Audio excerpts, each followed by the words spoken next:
Day 19. Episode 9. Scene 5. Jina Maja. U jiena Jaden. U aħna l-investigaturi tal-mużika. Laqna!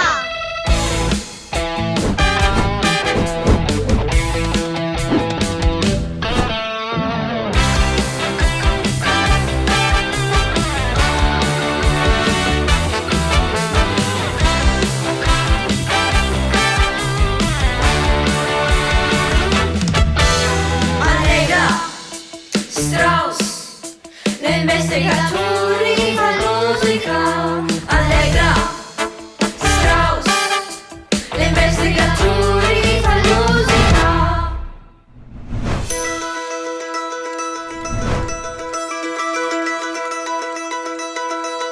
L-idea ta' dan il-proġett nibtet minn nuqqas ta' riżorsi relatati mal-mużika u mal-mużika klassika li hemm aċċessibbli għall-istudenti. Naturalment il-proġett huwa maħsub għat-tfal, però wkoll biex iwassal kurzitajiet differenti lill-adulti wkoll. Għaldaqstant provajna nagħmluh kemm jista' jkun kreattiv u dinamiku biex jilħaq nies differenti. Issa biħtija wkoll huwa li għamilnih bil-Malti għaldaqstant ukoll qegħdin dejjem nippreservaw il-lingwa kif ukoll il-wirt storiku u kulturali tagħna. Kien hemm tim prinċipali illi qattajna ħafna ħin niddiskutu l-ideat u naraw kif nistgħu nagħmluh bir-riżorsi li għandna kif ukoll bil-ħin limitat illi kellna li huma Matthew Muscadrago li huwa d-direttur tekniku wara dan il-proġett kif ukoll Elaine Falzon illi koordinat il-proġett kollu. Bla dubju parti mill-rwol u l-viżjoni tal-orkestra hija li tinvesti biex tabba l-udjenza tagħha. U nemmnu li m'hemmx mod aħjar billi ninvestu fiż-żgħażagħ u t-tfal tagħna. Għalhekk proġett bħal dan qed nagħmlu propju dak li qed ninvestu biex nedukaw it-tfal tagħna biex ngħinuhom jifhmu iżjed is-sabiħ tal-mużika, ngħinuhom fil-kreattività tagħhom ukoll għax ovvjament il-mużika klassika tagħti l-ispazju għall-kreattività tat-tfal. U għalhekk proġett bħal dan naħseb għandu r-riċetta ideali biex jgħin it-tfal tagħna jedukaw ruhom iżjed fil-mużika klassika u la darba jew edukaw ruhom fil-mużika klassika nemmnu li qed jiżviluppaw ukoll l-edukazzjoni tagħhom.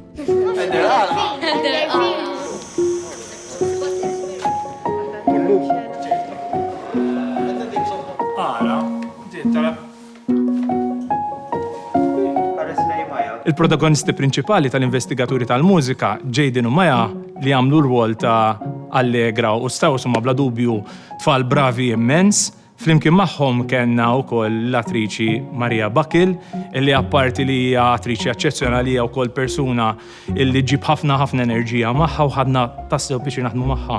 Din kienet esperjenza vera sabiħa u minna tal-limt ħafna. Per eżempju tal-limt ħafna fuq il-mużika, min kienu per eżempju tal-limna fuq Charles Camilleri fl-ewwel episodju u ħadd ħafna pjaċir nagħmilha. Jiena l-esperjenza tiegħi kienet vera interessanti. Mill-ewwel xinġej tal-audition qassajt nemmel li ntażilt saħansitra qiegħda ħillum. Tallimt ħafna fuq ħafna kompożituri bħal Jukar, Joseph Sammut u qatt ma nitlaq mill-filming Disappuntata d-dar. L-esperjenza tiegħi f'dan il-proġett kienet waħda pożittiva ħafna, vera nieħu pjaċir niġi għax-xogħol. Inħossni vera xxurtjata illi kelli ċans li nkun parti żgħira minn dan il-proġett li tat naħseb li huwa importanti fejn qed inġibu l-mużika għat-tfal b'mod li jistgħu huma jifhmuha u jieħdu pjaċir jitalmuha b'mod differenti. U ovvjament qed nieħu pjaċir ħafna naħdem fuq il-karattri li qed ninterpreta bħal kroċe fissa bħal xjentista. Ekku, il-vuċi tal-bniedem. 3, 2, 1, action!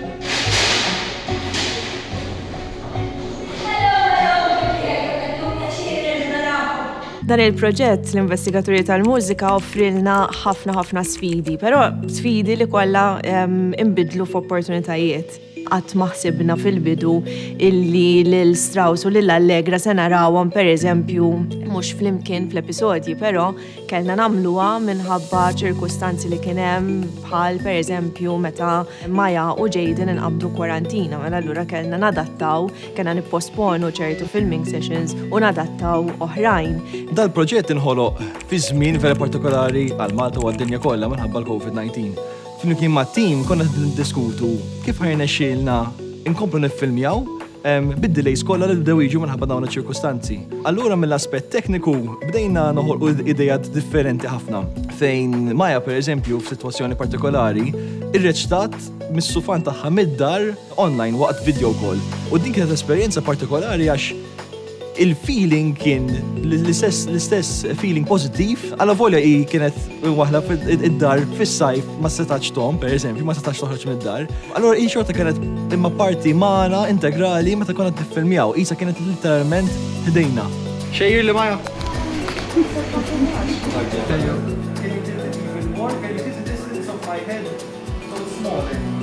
Kważi, almost got it, guys.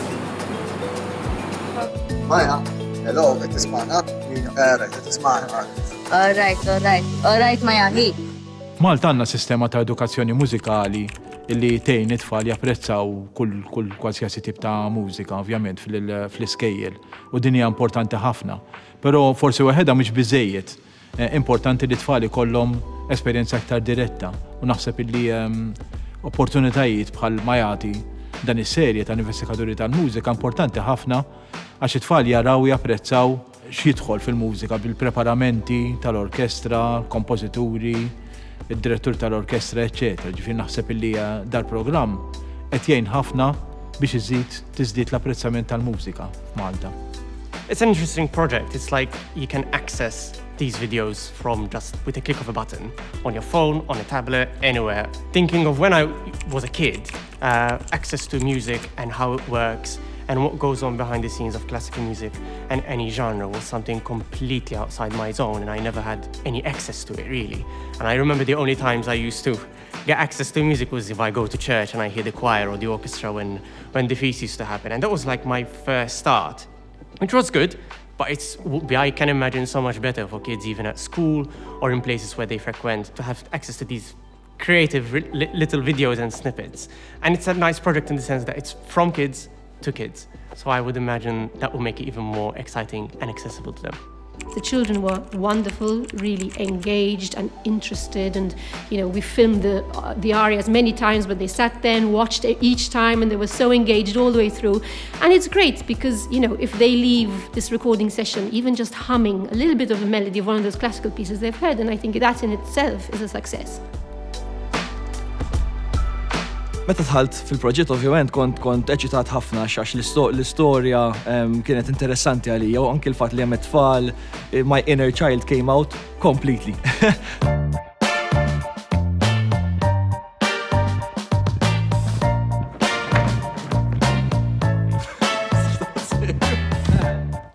Mit-terminoloġija rridu niddeskrivu issa, niddiskutu, sorry. Duration! Qed tarewa dik Ettarewa, blawġi issa. Dak xkien. Because the director wanted flying papers. Mela kieku l-ħaqejdli, ħanilħaq nixri. Fil-kas ejdli, minflok għafżana ħan nixtri parir blas bil-lest. Spazju fil-ġisem, palma huma per eżempju, is-sidem. You're yawning, I saw you.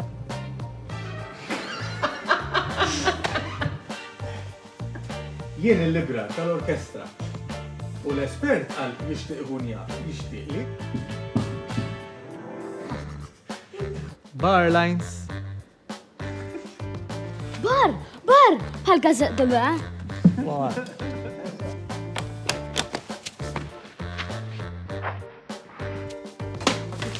Kienet taqbel ma' Down, up, no. Banju, taċħinu. Biex nbiddel il-nota. Għala volja konna fli tijaj kienet aħjar, verżjoni. Suppost, kont se namel 4 nights jien għawdex. Ħabba l-kwarantina, ma morċ.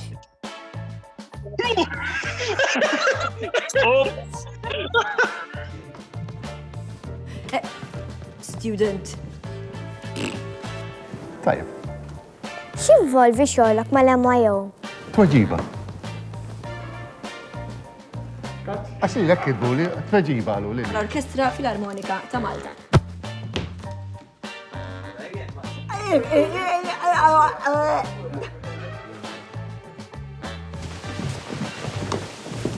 Qed inħossni bħal tal-midla. U jekk tintażel issir parti mill... Dan huwa Jose Garcia Gutierrez, huwa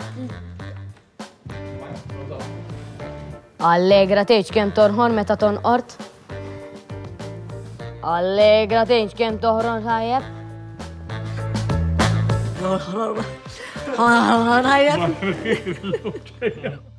L-episodji kollha ġbuni, imma naħseb kieku jisni nażel l-imkien nisbaħ forsi l-ewwel episodju għax vera ħadd pjaċir u kien l-ewwel wieħed allura jisni iktar qatt ma ħaninsih dal-episodju.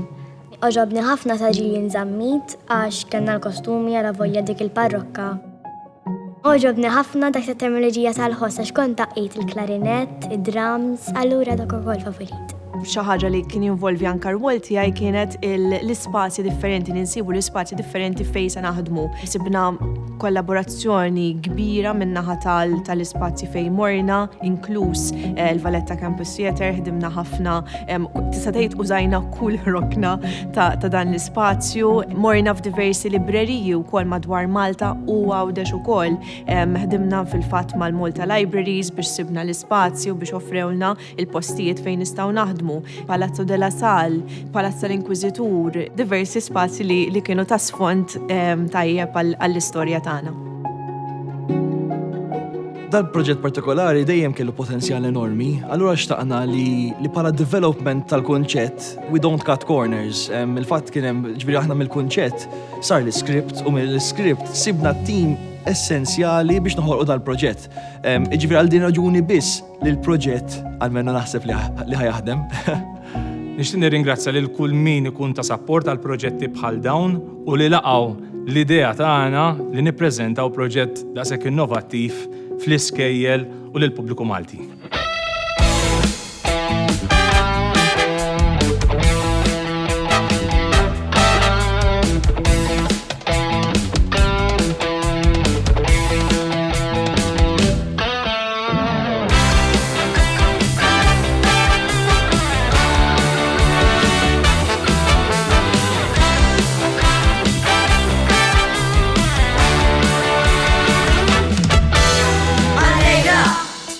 Strauss, l'investigatore.